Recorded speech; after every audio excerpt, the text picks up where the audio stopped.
The Miller Report started out being a podcast about real estate. Somehow we've gone into politics because I think the two are hand in hand. I'm personally, yeah, exactly. I'm concerned about the current events that are going on in the city, particularly how it's affecting real estate, crime, what's going on in New York. And you're the guy we want to talk to. When you were senator and Rudy Giuliani was mayor, safety improved and real estate was flourishing. Before we get into that, I know you served with Rudy Giuliani. Did you have anything to do with him being elected? Tell us some history about that before we begin.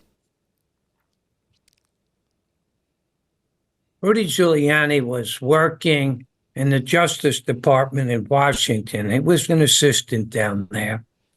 And he reached out to me because senators in the majority party have a lot to do with recommending who the U.S. attorneys in their area, in their state, will be. And he said he'd like to be the U.S. attorney. I had already, my committee recommended someone who was fabulous. And I said, well, you know, Rudy, I have someone. And so I went to my committee. They weren't happy. But we made the other person a judge, and he still is on the bench. Fabulous federal judge. Won't go into names. And Rudy was appointed U.S. attorney. And I must say, he did a good job as U.S. attorney. He really did. Was outstanding. Went after crime like no other U.S. attorney in modern history in New York did. Was successful at it, became the mayor of New York, and I must say, did a good job. Along the way, there came an election where Governor Cuomo, we're talking about Mario Cuomo, was running for re-election. Republicans and I, as a major force in the Republican Party in New York in those days, supported George Pataki. Now, here you have a Republican mayor, Rudy Giuliani. And what does he do? And he flies around the state. And you know who he campaigns for? Mario Cuomo. No. Why? I'll tell you why. Yes, because he was the Republican mayor of New York City. He, Rudy Giuliani, did not want a Republican governor. He wanted to be the number one. And so he campaigned for Mario Cuomo. George Pataki won. I will never forget that. That is Rudy Giuliani. He was always for him. Now, by the way, give him credit. Did a good job as mayor, did a good job as U.S. attorney, but it's all about himself. He's selfish, greedy. He knows no bounds when it comes for what he wants and what's right and wrong, what's morally right and what's wrong. Did a good job as mayor, good job as U.S. attorney, but as a person of integrity, he has none. He's just for himself, his own greedy self, and it's all playing out now as you see the problems he has. He richly deserves them, and it's long overdue. Take a look at his personal private life. It's a disgrace. It was a disgrace to his first wife, his second, and it goes on and on and on. And he has no loyalty to anyone except himself. So, Senator, this is remarkable, and I wasn't even expecting this, which is going to go viral. But neither was I. This is But you decided you wanted to bring him up, number one, and I decided it was about time to open up about Mr. Giuliani. I give him credit as a good mayor, was a good U.S. attorney, but a greedy, self-centered person who has no morality whatsoever. And friendship, loyalty doesn't mean a damn thing. Okay? So before we move on to the the meat of this. When this happened, what was your response? Did you have a falling out with him? I never said anything to him. I didn't pick up the phone and call him what I wanted at a big P. You know what the P I stands could for. figure that out. But never did that. Never called him out on it.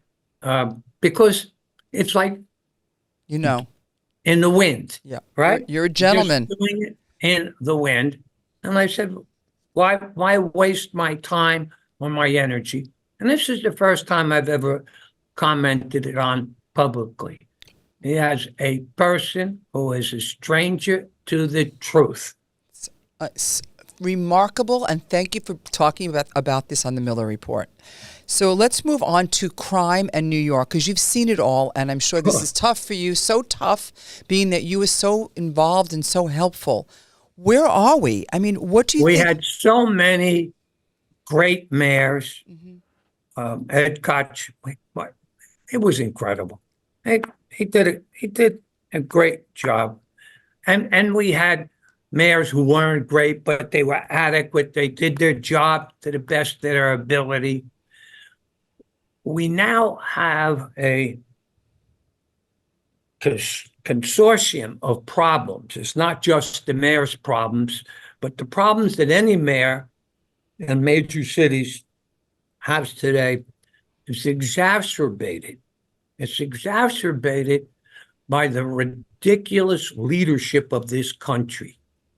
When you have open borders, when you have millions of people who poured in, many of them criminals, most of them with no ability to undertake any meaningful work, flooding into your major cities. Look what's happening. Whether it's in California and Los Angeles, whether it's in the center of the country, whether it's in Chicago or right here in New York, we're being inundated. And you have what? Migrants being put into fancy hotels, or hotels that used to be fancy. It's incredible. They're getting more than a person who's lost his job and is on public benefits, etc. They're treated like, we put them in a hotel, we give them this, that, etc., etc. It's costing this country and our cities billions of dollars.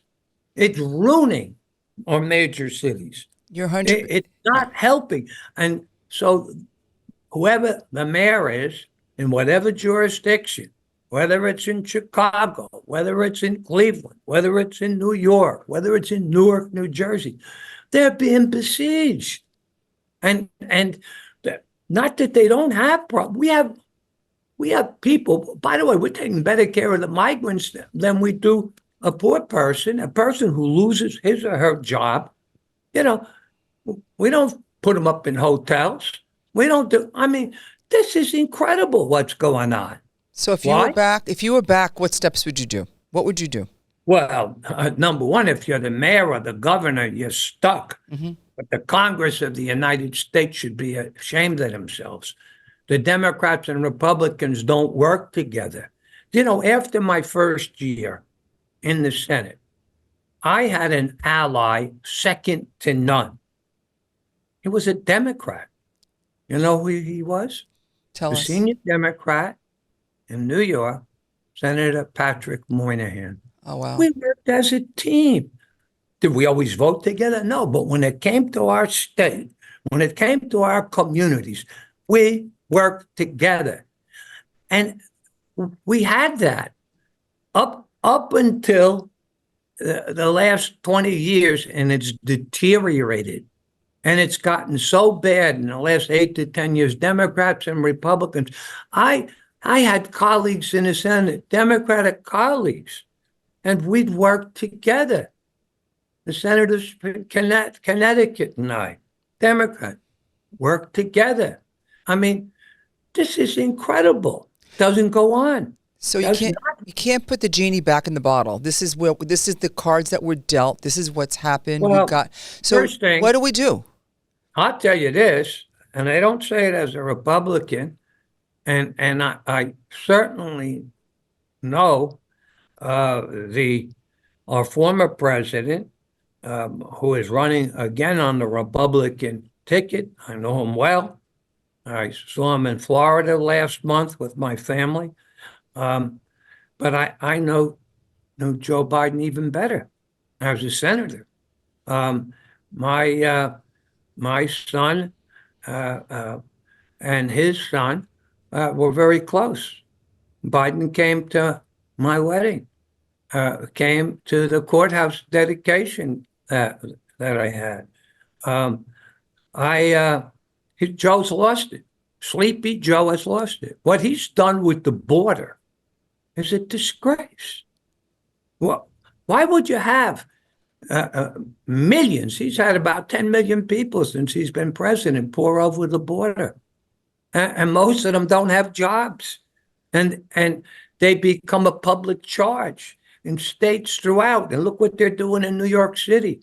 Look at this poor mayor now. I feel sorry for him. I feel sorry for any mayor in a major city that already has problems are now compounded with those that he has no control over. Open borders. Sleepy Joe. He's got to be replaced. And I don't say this as a Republican. I say it as an American citizen. For God's sakes, we got to close these borders. Oh, now we're going to have a new thing he puts out. After 500,000 or 400,000 people come in, whatever the number is, in a week, we'll stop it. But temporary. I mean, baloney. Close it down now, Sleepy Joe. Wake up. But he can't. He can't. Well, you're not sleepy, Senator. And the only thing that's keeping him in office is the ultra-liberal media. The New York Times, the Washington newspapers, etc., and NBC, ABC, CBS, just absolutely left-wing sycophants. You don't care about this country, you jackasses? Wake up. Wake up and think about Americans and Americans, Democrats and Republicans. And I have to tell you, you see, with this torrent of immigration coming in, who's being hurt? Not only the taxpayers in the communities, but African Americans, Hispanics, who are working their way up and who are being undercut by people who are coming in, the migrants, and doing their work for less money, taking their jobs, displacing them. And that's why you're going to be seeing more African Americans and Hispanics voting Republican this year because they see what's going on, and it's not right. They've been working hard. They're trying, and many of them are being displaced and losing opportunities to migrants who come in and who people who want to save money hire them instead of giving opportunities and promoting those people who are working and who are citizens of this country. We've got to secure the border. You're never going to do it with Sleepy Joe. And by the way, you know who's calling the shots? Obama. The Sleepy Joe? Oh, you did. You read my remarks. I did read your remarks. But I have a theory, and you can call it a conspiracy theory, and some of my fellow friends here at WABC believe, so we have bets on this. I don't think Joe Biden is going to run. At the end of the day, during the Democratic Party, he's going to assign his nominee. What do you think? And who do you think it's going to be? What do you think? Well, this guy from California is running around kissing everybody's behind. Mm-hmm. I don't think he could win. He has the same platform, the same. So I don't think a Democrat is going to win unless, remember this, our nominee to be, sometimes he's his own worst enemy with his own big mouth. Right. All he has to do is to stick on the major issues. Number one, the border. and the illegal immigration, which is hurting this country. Number two, the economy. And what do you do to turn that around? Stop this spending and borrowing program that goes out of control and get the economy under control. Bring back energy to this country, the development of energy, so that we can export it. Don't stop it and say, oh, we're going to go electric. Yeah, you're going to go electric. Take a look at your electric bills. What are they doing? They're going up. You got to bring the cost of living down. You got to hold it. And so I think if Trump stays on those major issues, he wins. Don't get involved in this picayune type of nonsense. Stay on the major issues. Number one, the economy, secure the border, make America independent, and cut off the biggest problem that has come about. Now, I want to tell you, when did you come up with the theory that Obama is got more influence than you think? Tell me what put you on that, because I agree with you. Tell me why. Because the policies have stayed the same. Nothing has changed since he's been in office. So I think that everything has been the same and things have not changed, so that you have to look at what A and A equals, a 1 and 1 equals 2. When Obama was president, the person who ran the relationships with Iran, okay, what did they do? They dropped the sanctions, okay? Iran started piling in money, okay? Trump came in, got rid of him, okay? Trump loses, Biden comes in. The same guy who Obama had came back in. And what did he do? He dropped the sanctions. What happened? Billions and billions of dollars went back. Billions. Yep. Billions. They got like 50 to 80 billion. And what did they do with the money? They bought weapons. Why do you think Israel got attacked? Tell me. I think it's because of Iran. You're darn right. And why? Because Saudi Arabia and Israel. Because the Abraham Accords was happening and they wanted to stop it. They got panicked, and Yes. That's why they brought about the war.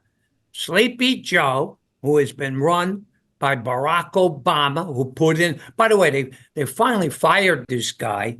They should bring him up on charges, espionage and whatnot, but they'll keep that going. But they did suspend him in June, all right? That's where Iran got the money. That's where they got the arms. That's the problem in the Middle East. They're creating that, all right? Barack Obama is running Sleepy Joe. Well, okay? Rumor has it that his wife... Have you seen the media talk about this? Yes. No. No. In my group, people are talking about it. People think that Michelle's going to be the next nominee, even though she said she doesn't want it. And that would make sense compared to what you're saying now. Well, she'd probably be a stronger candidate than Sleepy Joe. She would get more support from the minority community. It'd be quite an election. Would I debunk your theory? No. Okay. I would not debunk your theory. I think there's a good chance that they pull Sleepy Joe at the end. Except Sleepy Joe's wife may say, no, I want him to run again. So let's go back to the cities, which is, I'm an American Jew. My parents were in the Holocaust, and it affects me seeing what's going on these college campuses. So if you talk about what's happened in the Middle East and now it's brought to our home, what do we do? Senator, if you were in charge here, how would you stop this? The mayor can't even control it. They stopped the Manhattan Bridge last week. They're stopping the Met Gala. They're stopping bridges, tunnels, hospitals. What would you do? I think you have to focus attention on it. I think the people, when they break the law, which they are breaking in many of these cases, a law has to be strictly applied. They have to pay the cost for that. And I think it's something we have to live with.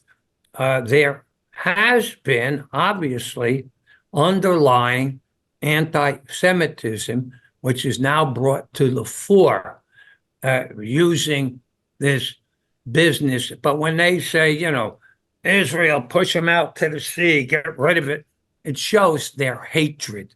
It shows what's behind it. What about the anti-Americans? What about burning flags? What about the people that are here on student visas and they're saying death to America? Is this freedom of speech? I say you deport them. How? If you're in this country and you're not a citizen and you're doing that, you're breaking the law, we deport you.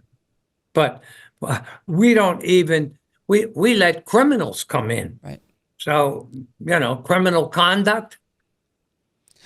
What you're really saying is that unless we change leadership, the president of the United States, the cities, the democratic cities really don't have a chance. Because they don't have a chance. They don't have a chance.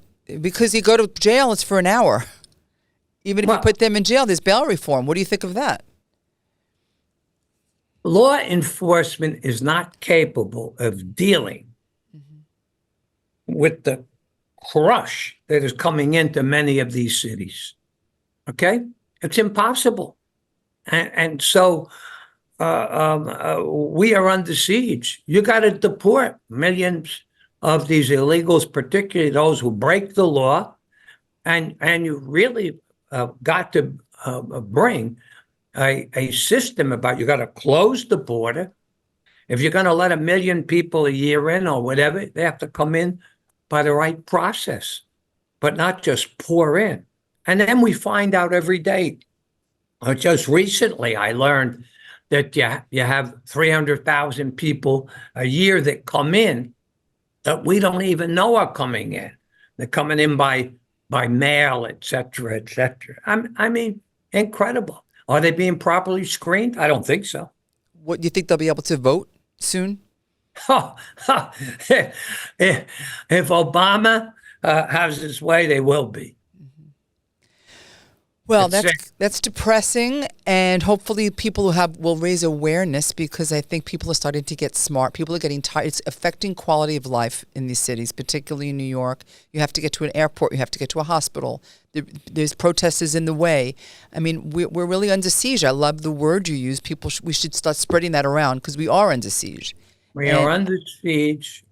All of our institutions that we rely on, whether it's hospitals, whether it's our educational systems, our schools, etc., are being adversely impacted. Our citizens, the cost to the citizen, who pays for this? Who, you tell me, Senator, where is the money coming from? They're very well organized. Same tents, same posters, same handwriting. Who's paying for this? Where is the money coming from? Oh, you see these ultra-liberal jackasses. This one guy running around who gives millions to all of these wacky causes. Who bought these tents, right? Who paid this? What do you think? Well, I'm not going to mention his name. So does it begin with a G? Yes, you're right. And so it's pretty sad. It's pretty sad. Well, I'd like you to come back. Maybe we could rewind the tape and have you come back and help us. But at least I'm going to get this. I'm going to do my part and go viral with this. And we've got over 3 million people that will listen to this.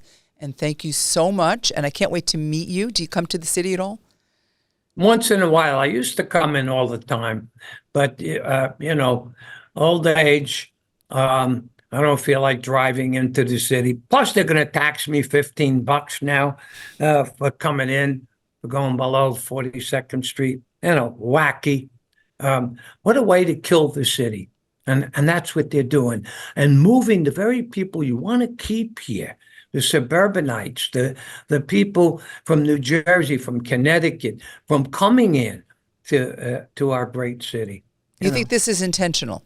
What you're really saying is this is intentional From everything I'm I- hearing, you think that this is we're under siege. It's a takedown of democracy, and it's intentional. I think it's just poor management. For example, the MTA says, "Oh, we're going to get this billion. We're going to do $15 billion worth of projects." Let me tell you, there isn't a project that they run that doesn't go 2, 3, and 400% over cost. Run your projects the right way, you stupid jackasses. I got to tell you, it is incredible, the MTA. I got them to take the Long Island Railroad and run into Grand Central. You think those pieces of shit even was my legislation that did it and getting the money for it? Think they even invited me to the opening? You're MTA, you're a bunch of jackasses. You don't know what the hell you're doing. Run your own institutions the right way instead of having costs being 2 and 3 and 400% more. That's every major project they run. And they say, "Oh, we're going to have this big, yeah, and $1 billion more that they waste." So congestion pricing is not going to get people to ride the subways, according to you. Damn, it's a joke. It's a joke. They'll just piss it away. Okay? I wouldn't give them an extra penny. Run your shop the right way, MTA. The only guy who had the nerve over there was David Mack to vote no. The rest of the board are a bunch of phony politicians. So, Senator, I have one last question for you. So I know that we all have to vote, and I know that everybody's got to get out, and we're under siege and all of these things. But just take us through what you would do today, right now, if you were Mayor Adams and you were in the city, just to so people stop leaving and we could at least calm the situation and put out the fire. What would you do? I feel sorry for Mayor Adams. Okay? I'm not going to attack him because he's a Democrat. He's under siege.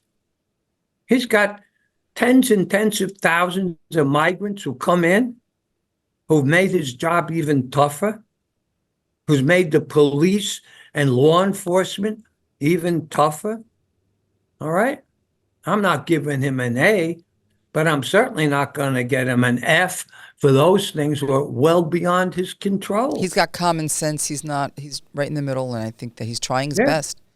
Yeah. So what would you do? I don't care who the mayor is. Whatever mayor is in a major city is under siege, and a siege not of their making. So there is no solution until we change government. You got it. On that note, I can't wait to meet you, and thank you so much for your time. And I'll send this to you, and we'll go viral with this. Thank you so much. Give me your telephone number when you send it. I will. Thank you. Nice to meet you. Thank Nice you. being with you. Thank you. Take care. Thank you. Bye.